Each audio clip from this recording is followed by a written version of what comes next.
What's up everyone? Welcome back to the channel. So this is lecture number 4 और आज की इस class में हम लोग कवर करेंगे एक छोटा सा चैप्टर जो कि है फाइनेंशियल स्टेटमेंट एनालिसिस। यहाँ से नंबर ऑफ क्वेश्चन बहुत सारे नहीं बनेंगे बट बनेंगे जरूर। तो you have to make sure कि आप इस छोटे से चैप्टर को भी उतना ही इंपॉर्टेंस दें जितना इंपॉर्टेंस आपने पिछले वाले चैप्टर को दिया है। तो प्रीवियस चैप्टर हम लोगों ने पूरा करा जिसमें हमने financial statements of a company के बारे में जाना, बैलेंस शीट देखा, P&L देखा, सब कुछ प्रॉपर्ली देख लिया। अब एनालिसिस जो किताब का नाम है उसका मतलब जानते हैं कि क्या एनालिसिस होता है, कितने टाइप ऑफ एनालिसिस होते हैं, वो सब चीजें इसमें कवर करेंगे। लाइक टारगेट आपको पता ही है, आज का 4000 रख रहे हैं हम लोग, तो 4000 लाइक टारगेट जल्दी से करवा देना यार। तो बस और क्या चाहिए, जिंदगी में वीडियोस आती रहेंगी और हम लोग बहुत आगे बढ़ते रहेंगे। तो ठीक है, किताब लेके आओ फटाफट से, लेट्स बिगिन।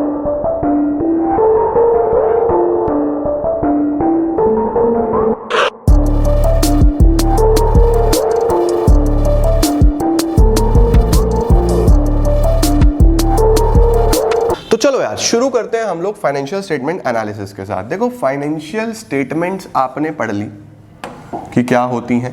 अब बात कर रहे हैं एनालिसिस की। तो एनालिसिस बेसिकली क्या होता है? देखो, एनालिसिस बेसिकली होता है कंपेयर करना, रीड करना, स्टडी करना, अंडरस्टैंड करना फाइनेंशियल स्टेटमेंट्स को। बेसिकली एनालिसिस ये है कि आप ही अगर किसी कंपनी में पैसा लगाना चाहते हो, आप ही किसी कंपनी के बारे में जानना चाहते हो, ये बहुत प्रैक्टिकल चैप्टर है।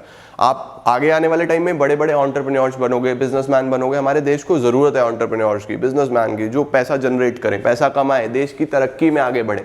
तो वहां पे एनालाइज करना बहुत जरूरी होता है। अब ये जो एनालिसिस होता है ना, ये बहुत एक्सपर्ट्स का सब्जेक्ट मैटर आ जाता है कि आप कितना अच्छे से पढ़ोगे, कितना अच्छे से कंपेयर करोगे, कितना अच्छे से रीड करोगे, स्टडी करोगे, समझोगे किनको, फाइनेंशियल स्टेटमेंट्स को। कोई भी कंपनी अच्छी है या नहीं है आप कैसे पहचानोगे? उसकी स्टेटमेंट्स देख के।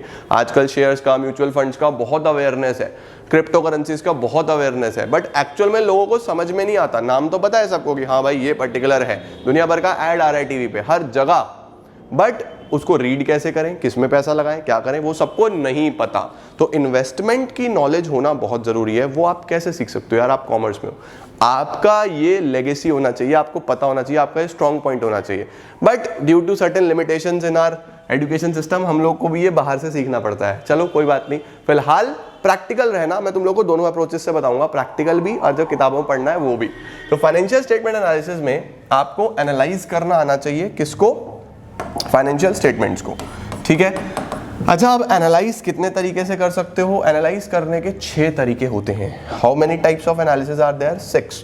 1 मार्क छोटा छोटा क्वेश्चन यहीं से बन के आ जाएगा। वो ऑब्जेक्टिव, इंपॉर्टेंस, लिमिटेशन से बड़े बड़े क्वेश्चन नहीं बनने वाले। यहाँ से छोटे क्वेश्चन बनेंगे। इसके ऑब्जेक्टिव, लिमिटेशन और वो तुम लोग आज सिर्फ रीडिंग लगाना, बाकी एग्जाम से पहले मैं ही तुम लोग को समझाऊंगा। वो एक क्लास तब डालूंगा, अभी नहीं, अभी सिर्फ इसे अच्छे से कर लो। क्या है? 6 तरीके का: external, internal, horizontal, vertical, इंट्राफर्म, inter-firm. इसके नाम से भी आपसे क्वेश्चन बन सकता है कि इसका क्या नाम है, इसका क्या नाम है, दूसरा नाम क्या है, इस तरीके से। सबसे पहले बात करता हूं एक्सटर्नल एनालिसिस। एक्सटर्नल नाम में ही दिख रहा है, जो ऑर्गेनाइजेशन के आउटसाइडर्स हैं, जो बाहर वाले हैं, अगर वो हमारी फाइनेंशियल स्टेटमेंट्स का एनालिसिस कर रहे हैं, उसे पढ़ रहे हैं, समझ रहे हैं, उससे कॉन्क्लूजन्स निकाल रहे हैं, तो उसको क्या बोलते हैं हम लोग? External analysis. इसमें कौन कौन आते हैं? इसमें इन्वेस्टर्स आते हैं जो मेरी कंपनी में पैसा लगाना चाहते हैं, बैंकर आता है मेरा जिससे मैंने लोन लेना है, क्रेडिटर जिससे मैंने माल खरीदना है, गवर्नमेंट एजेंसीज हैं, रिसर्चर्स हैं जो रिसर्च कर रहे हैं कंपनीज पे। तो ऐसे ऐसे लोग जो भी कंपनी के इनसाइडर नहीं है, जो बाहर के लोग हैं और वो एनालाइज कर रहे हैं मेरा डेटा, क्या बोलोगे? एक्सटर्नल एनालिसिस होता है। इंटरनल कौन सा होता है? जो हमारे ऑर्गेनाइजेशन के अंदर के लोग होते हैं। अंदर के पास 2 ही हैं, याद रखना, ऑनर्स एंड मैनेजमेंट। ऑनर्स आपके शेयर होल्डर्स, चाहे वो इक्विटी हो चाहे वो प्रेफरेंस हो, और मैनेजमेंट आपके बोर्ड ऑफ डायरेक्टर्स, जो भी आपका मैनेजमेंट का पार्ट है वो सब। तो अगर ये लोग हमारा एनालिसिस कर रहे हैं कि हमारा कंपनी कैसा काम कर रहा है, हम प्रॉफिट भी कमा रहे हैं या नहीं कमा रहे हैं। अच्छा, एनालिसिस करते कैसे हैं? अलग अलग स्टेटमेंट्स बनती हैं, चाहे वो कंपैरेटिव स्टेटमेंट्स हो, कंपैरेटिव पूरा चैप्टर है, अभी बताऊंगा क्या होता है। कॉमन साइज स्टेटमेंट्स हो, चाहे वो ट्रेंड एनालिसिस हो, चाहे वो अलग अलग रेशोज निकालें। रेशोज पढ़ी है ना, gross profit ratio, net profit ratio, operating profit ratio. मैं भी रिवीजन कराऊंगा बट आपने एक बार पढ़ी होंगी जरूर। तो प्रॉफिट्स का, डेट इक्विटी का, और उसके अलावा करंट एसेट्स का, करंट लाइबिलिटीज का, क्विक एसेट्स का, उसके अलावा टर्नओवर रेशियोज, डेटर से पैसा कितने टाइम में आ रहा है। तो बेसिकली ये सब एनालिसिस जब बाहर के लोग करते हैं तो एक्सटर्नल एनालिसिस, इनसाइडर करते हैं तो इंटरनल एनालिसिस, ठीक है। फिर हमारे पास एक होता है डायनामिक एनालिसिस और स्टैटिक एनालिसिस। डायनामिक स्टैटिक को हॉरिजॉन्टल वर्टिकल बोलते हैं। इसका मैंने पूरा डिफरेंस यहाँ पे लिखा है, इसको मैं डिफरेंस से समझाता हूँ। Then we have intrafirm and interfirm. एक होता है इंट्राफर्म एनालिसिस, एक होता है इंटरफर्म एनालिसिस। अब ये ना बच्चे बहुत कंफ्यूज होते हैं। तो देखो, inter house competition, inter school competition. Inter का मतलब क्या, एक स्कूल का दूसरे स्कूल से, यही तो होता है इंटर स्कूल।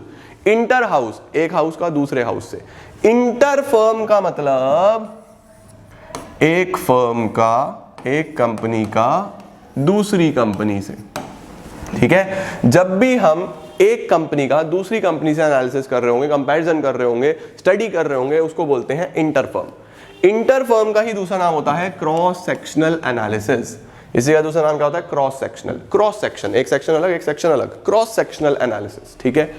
इंट्रा क्या होता है, जब एक फर्म के अंदर अंदर, एक ही फर्म के अंदर अंदर मैं ही चेक कर रहा हूं कि यार पिछले साल मेरा सेल कितना था और इस साल मेरा सेल कितना है, मैं अपनी कंपनी के अंदर ही स्टडी कर रहा हूं, उसको क्या बोलूंगा, इंट्रा फर्म, ठीक है। और मैंने बोला इस साल मेरी सेल इतनी थी और मेरे कॉम्पिटिटर की कितनी है भाई, एक कंपनी को दूसरे से, वो हो गया इंटर फर्म, ठीक है। यानी इसके अंदर देखा जाए तो एक साल की ही स्टडी होती है एक कंपनी की दूसरी कंपनी से, और इसमें कितनी स्टडी होती है, 2 इयर्स की, 2 साल की। इस साल मेरी फर्म की सेल कितनी है, पिछले साल मेरी फर्म की सेल कितनी थी और अगले साल मुझे कितनी चाहिए। तो बेसिकली हो तो मेरी बात रही है ना, लेकिन 3 सालों की हो रही है। तो that is what we call as intra firm. Intra firm का दूसरा नाम क्या क्या होता है, टाइम सीरीज, इसी को हम टाइम सीरीज बोलते हैं, या फिर ट्रेंड एनालिसिस बोलते हैं। ट्रेंड देख रहा हूं ना, पिछले साल कितनी सेल थी, 1 करोड़, इस साल कितनी है 1.5 करोड़, अभी मुझे कितनी चाहिए 3 करोड़। तो ये ट्रेंड है, ये ट्रेंड दिखा रहा है,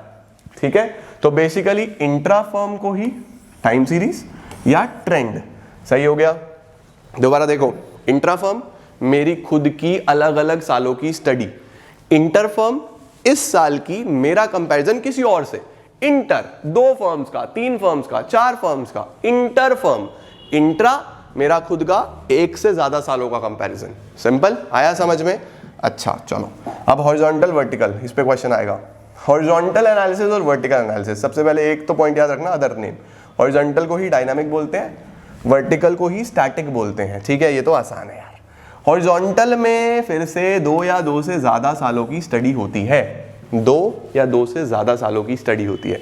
इसके अंदर एक ही अकाउंटिंग ईयर की स्टडी करी जाती है। एक ही अकाउंटिंग ईयर की क्या मतलब हो गई सर, एक ही अकाउंटिंग ईयर का मतलब हो गया बस एक ही साल की। इसी साल में चेक करो कि किस तरीके से चीजें डिस्ट्रीब्यूट हुई हैं, एलोकेट हुई हैं, ठीक है। यहाँ पे 2 या 2 से ज्यादा सालों में हम लोग कंपैरिजन करके चलते हैं। आइटम्स, इसमें हम सेम आइटम्स की स्टडी करते हैं, इसमें हम अलग अलग आइटम्स की स्टडी करते हैं। जैसे मैं बताता हूँ, देखो मैंने बोला कि बेसिकली हम लोग बात करते हैं एसेट्स की, ठीक है। मेरे पास कौन कौन से एसेट्स हैं, सबसे पहले मैंने ले लिया मशीनरी, फिर मैंने ले लिया प्लांट, फिर मैंने ले लिया बिल्डिंग, फिर मैंने ले लिया स्टॉक, ठीक है। यहाँ पे ले लो ए, यहाँ पे ले लो बी, यहाँ पे ले लो सी, यहाँ पे ले लो डी, ठीक है। मैंने बोला कि ए है 2019 और ये है 2020, सही हो गया। अब देखो यहाँ पे क्या हो रहा है, 19 और 20, क्या 2 या 2 से ज्यादा सालों की स्टडी हो गई या नहीं हो गई। अच्छा, अब मैंने बोला मेरे पास मशीनरी यहाँ पे 1 लाख की थी और यहाँ पे मशीनरी हो गई 2 लाख की, 2 लाख की हो गई। प्लांट 5 लाख का था, अब हो गया 20 लाख का। बिल्डिंग 10 लाख की थी, अब हो गई 50 लाख की। स्टॉक था मेरे पास 2 लाख का, अब हो गया 20 लाख का। तो क्या आप इसको कंपेयर कर सकते हो, C कैसे निकलता है, B minus A, just compare कर दो, B में से A को माइनस कर दो। 2 लाख माइनस 1 लाख, देखो मेरा 1 लाख से स्टॉक बढ़ गया, हाँ या ना। 20 लाख माइनस 5 लाख, मेरा 15 लाख से प्लांट बढ़ गया, मशीनरी था सॉरी, प्लांट 15 से बढ़ गया। बिल्डिंग 10 से 50, तो मुझे दिख रहा है कि 40 लाख से मेरी बिल्डिंग बढ़ गई। उसके बाद स्टॉक 2 से 20, तो मुझे दिख रहा है कितना बढ़ गया, 18 लाख। 20 माइनस 2 18। तो ये मेरे पास एब्सोल्यूट फिगर्स आ गई, कि कितना इंक्रीज हो रहा है। अगर ये वैल्यू नेगेटिव आ जाती है, माइनस में आ जाती है, इसका मतलब डिक्रीज हुआ, है ना। अच्छा, अब सर परसेंटेज में भी आ सकता है क्या? यस, डी परसेंटेज में होता है। डी कैसे निकलता है? C अपॉन ए इंटू 100, ये फॉर्मूला है। डी कैसे निकलता है? C अपॉन ए इंटू 100। सी कितना आया देखो, 1 लाख अपॉन ए 1 लाख इंटू 100, 100%। यानी 100% का मतलब जस्ट डबल हो जाना। अगर मेरे पास 100 रुपए हैं, 100 से 200 हो जाना, तो पूरा 100% का चेंज है या नहीं है? यहाँ पे 100% का चेंज है, 1 लाख से 2 लाख हो जाना, है ना। यहाँ पे C अपॉन ए इंटू 100 करो जल्दी से, 15 अपॉन 5, 5 इंटू 3, 300%, यानी 3 गुना हो गया। 100% यानी जस्ट डबल, 200 यानी जस्ट 200% यानी आगे बढ़ जाना, 300 यानी 3 गुना हो गया बेसिकली। अब यहाँ देखो 40 lakh divide by 10 lakh into 100, तो कितना हो गया हमारे पास? 400%। यहाँ कितना हो गया हमारे पास? 400% का चेंज। 18 अपॉन 2 इंटू 100 यानी 900% का चेंज। तो चेंज दिखा रहा है एब्सोल्यूट में भी और परसेंटेज में भी, 2 फिगर्स में दिखाता है। इस पर्टिकुलर स्टेटमेंट को पता है क्या बोलते हैं? इस पर्टिकुलर स्टेटमेंट को बोलते हैं कंपैरेटिव स्टेटमेंट। क्या बोलते हैं? कंपैरेटिव। इसमें मैंने कंपेयर करा मशीनरी को 2 सालों तक, फिर प्लांट को 2 सालों तक, फिर बिल्डिंग को 2 सालों तक, फिर स्टॉक को 2 सालों तक। कर रहा हूं या नहीं कर रहा हूं? तो बेसिकली अब समझो, 2 या 2 से ज्यादा साल आ गए। आइटम, सेम आइटम की स्टडी करी। सेम आइटम का मतलब पहले मशीन की इन 2 सालों में, फिर प्लांट की 2 सालों में, बिल्डिंग की 2 सालों में। करी या नहीं करी? उसके बाद इंफॉर्मेशन किस में आई? एब्सोल्यूट फिगर्स में, यानी अमाउंट्स में, और परसेंटेज में तो आई गई, ये परसेंटेज में आ गई, ये अमाउंट में, ये परसेंटेज में। स्टेटमेंट को क्या बोलते हैं? Comparative statement. इसके एग्जांपल्स हैं कंपैरेटिव या ट्रेंड एनालिसिस। ये ट्रेंड भी तो दिखा रहा है कि देखो यहाँ से बढ़ गया, 3 सालों को ले लूंगा तो और ट्रेंड दिखा देगा। या तो कंपैरेटिव स्टेटमेंट्स या ट्रेंड एनालिसिस। अदर नेम क्या होता है इसका? डायनामिक। अदर नेम क्या होता है? डायनामिक। तो सीधे सीधे पॉइंट्स याद रखना, 2 या 2 से ज़्यादा साल होते हैं, स्टडी ऑफ सेम आइटम्स होता है, इंफॉर्मेशन एब्सोल्यूट में भी आती है, परसेंटेज में भी आती है, कंपैरेटिव स्टेटमेंट्स ट्रेंड एनालिसिस में आ सकते हैं, और अदर नेम क्या होता है? डायनामिक। ठीक है, बात करते हैं अब वर्टिकल की। वर्टिकल में क्या करना है? देखो ऐसे ही ले लो, एसेट्स ले लो, और एसेट्स ले लो suppose building, stock, furniture, plant. ये है मेरे पास 1 लाख रुपए की 2020 में, ये है 3 लाख रुपए की, ये है 3 लाख रुपए की, और ये है 3 लाख रुपए की। तो एसेट्स का टोटल कितना हो गया? 10 लाख। एसेट्स का टोटल कितना हो गया? 10 लाख। अभी मैं क्या करूंगा? इसका मैं वर्टिकल एनालिसिस करूंगा, ऐसे की तरफ, ऐसा एनालिसिस। उसमें क्या होता है? हॉरिजॉन्टल, इधर की तरफ एनालिसिस कर रहा था या नहीं कर रहा था? देखो हॉरिजॉन्टल में मैं क्या कर रहा था? हॉरिजॉन्टल में मैं इधर चल रहा था, तो कंपैरेटिव हमेशा इधर चलता है, कंपेयर करता है। वर्टिकल में क्या होता है? वर्टिकल में हम नीचे की तरफ एनालाइज करते हैं। मैंने बोला कि बिल्डिंग 1 लाख की है, तो टोटल का कितना परसेंट है बिल्डिंग टोटल का कितना परसेंट है? मैंने बोला अरे परसेंटेज निकालना है क्या? हम बोलेंगे यस, परसेंटेज चेंज। तो परसेंटेज कैसे? जैसे टोटल 10 नंबर आए, 10 में से 1 तो मैथ्स के टेस्ट में आए, 10 में से 3 इंग्लिश में आए, 10 में से 3 अकाउंट्स में आए, 10 में से 3 बीएसटी में आए, समझे? ऐसा टोटल अगर एसेट 10 लाख के हैं तो बिल्डिंग कितना है? तो मैं बोलूंगा 1 लाख अपॉन 10 लाख इंटू 100। ऐसे तो बोलते हो 10 में से 1 आया, है ना। यहां क्या बोलोगे? 3 लाख, 10 में से 3, ये भी सेम, ये भी सेम। तो कितना कितना आएगा? ये आ गया 10%, ये आ गया 30%, ये आ गया 30%, ये आ गया 30%। टोटल तो 100% ही आएगा, हमेशा आएगा या नहीं आएगा? तो हम लोगों ने क्या करा? हमने इस बार देखा कि टोटल एसेट का बिल्डिंग कितना परसेंट है? 10% है जी। टोटल मेरे जितने भी एसेट्स हैं उसकी 10% बिल्डिंग है। स्टॉक कितना? 30%, फर्नीचर कितना? 30%, प्लांट कितना? 30%। परसेंटेज वैल्यू निकाल दी, और देखो अलग अलग आइटम्स की स्टडी करी या नहीं करी इस बार। इस एनालिसिस को बोलता हूं वर्टिकल, और इसका एक्चुअल नाम क्या होता है? एक्चुअल नाम होता है कॉमन साइज स्टेटमेंट। इसको क्या बोलते हैं? Common size statement. आपके चैप्टर है पूरा का पूरा, ये स्टेटमेंट बनाने को नहीं आएगी, लेकिन पता होनी चाहिए बनती कैसे है। ठीक है, अब सर कॉमन साइज में तो अगर बैलेंस शीट का एनालिसिस करना हुआ कि पूरी की पूरी बैलेंस शीट हुई, फिर हम क्या करेंगे? क्या दिक्कत है? देखो अगर पूरा बैलेंस शीट हुआ ऐसा, तो क्या होगा बैलेंस शीट में, इक्विटी एंड लायबिलिटी, कल 4 चीजें पड़ी थी और बनाने के लिए तो 3 ही आएंगी, share holder fund, non current liability, current liability और टोटल। सपोज आपका शेयर होल्डर फंड है 2 lakh, non current liability 3 lakh, current liability 5 lakh, total 10 lakh हो गया लायबिलिटी साइड का। और एसेट्स का टोटल क्या होगा, एसेट्स में नॉन करंट एसेट्स और current assets 5 lakh 5 lakh, hypothetical वैसे ही ले रहा हूं, ये भी 10 लाख हो गया, बैलेंस शीट मैच है। अब अगर आपको इसका वर्टिकल एनालिसिस करना है तो कैसे करोगे, आप बोलोगे 2 लाख अपॉन 10 लाख इंटू 100, 20% तो मेरा शेयर होल्डर फंड है, 3 लाख अपॉन 10 लाख, 30% मेरी नॉन करंट लायबिलिटी है और 50% मेरी करंट लायबिलिटी है। आ गया लायबिलिटीज का परसेंटेज, टोटल कितना आ गया 100%। सिमिलरली एसेट्स का 50%, 5 lakh upon 10 lakh into 100, 5 lakh upon 10 lakh into 100, 50% हो गया काम। देखो, तो जब भी आप बैलेंस शीट में एनालिसिस करोगे वो item divide by total into 100, total तो दोनों साइड का सेम ही आता है, तो item divide by total into 100, item divide by total into 100, common size बन जाएगा। ठीक है सर, अगर P&L बनाना हो तो P&L में क्या करना है, याद रखना, P&L में जो आप कंपैरिजन करते हो वो करते हो item divide by RFO into 100।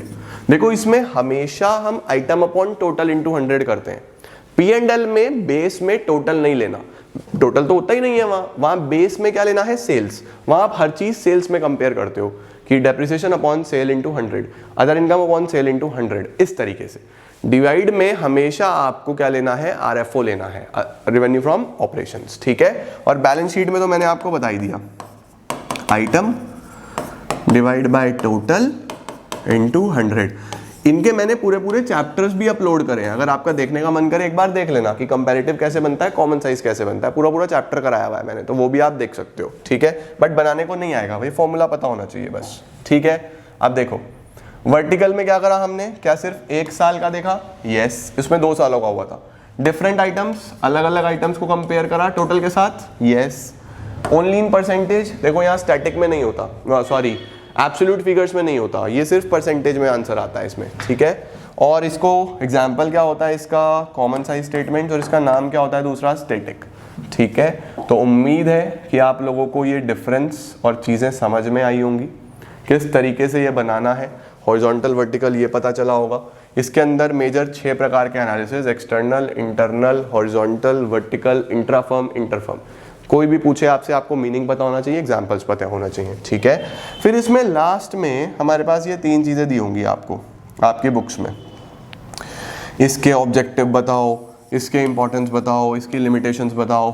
तो ये आपको एक बार रीडिंग लगानी है सभी पॉइंट्स की रीडिंग लगाना अच्छे से, उनका मीनिंग जितना समझ में आए लिख लो।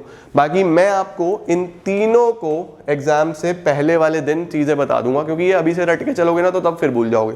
तो ये ऐसी चीज़ें एग्जाम से पहले पढ़ के जाओ, तो तब ये एक वीडियो दूंगा, मुझे रिमाइंड करा देना इंस्टाग्राम पे भी एग्जाम से पहले, और ये सारे आपको तभी करा दूंगा। और आपका चैप्टर पैक अभी भी पैक है, इसकी बस रीडिंग करके पेंसिल से मेन पॉइंट्स नोट करके देना, क्योंकि 10-10, 12-12 पॉइंट्स दिए हैं हर किताब में, कहाँ तक रटोगे, समझ के चल लेना बस। ठीक है, तो ये होता है हमारे पास एक और चैप्टर जिसका नाम क्या था, फाइनेंशियल स्टेटमेंट एनालिसिस, और हमने पूरा किया। उम्मीद कर रहा हूँ आपको ये भी समझ में आ गया होगा। लाइक टारगेट पूरा कर देना, वीडियो को शेयर कर देना ज़रूर, और फिर मिलता हूँ मैं आप लोगों को कुछ देर के बाद, आज या कल, जैसा भी शेड्यूल आएगा इस वीडियो का। और अब हमने एनालिसिस के 2 पार्ट्स खत्म कर लिए, इसमें बस रेशियोज बचा, उसको लास्ट में करेंगे। अब चलते हैं पार्टनरशिप की तरफ, फिर हम लोग अगले वीडियो में कवर करने वाले हैं partnership. Thank you so much everyone, video को लाइक जरूर करना, टारगेट पूरा कर देना यार, शेयर करना सभी दोस्तों के साथ, क्योंकि उनकी भी प्रिपरेशन अच्छी होगी तभी तो मजा आएगा। आई वांट कि इंडिया में कॉमर्स में नंबर आए, इस बार all India topper, all India ranker commerce से आना चाहिए, यही हमारा एम है। तो thank you so much everyone, कुछ क्वेश्चंस प्रैक्टिस कर लेना अपनी चैप्टर के पीछे, टेक्स्ट बुक के पीछे जितने भी दिए सारे आपके इससे हो जाएंगे। तो this is it for today guys, thank you so much.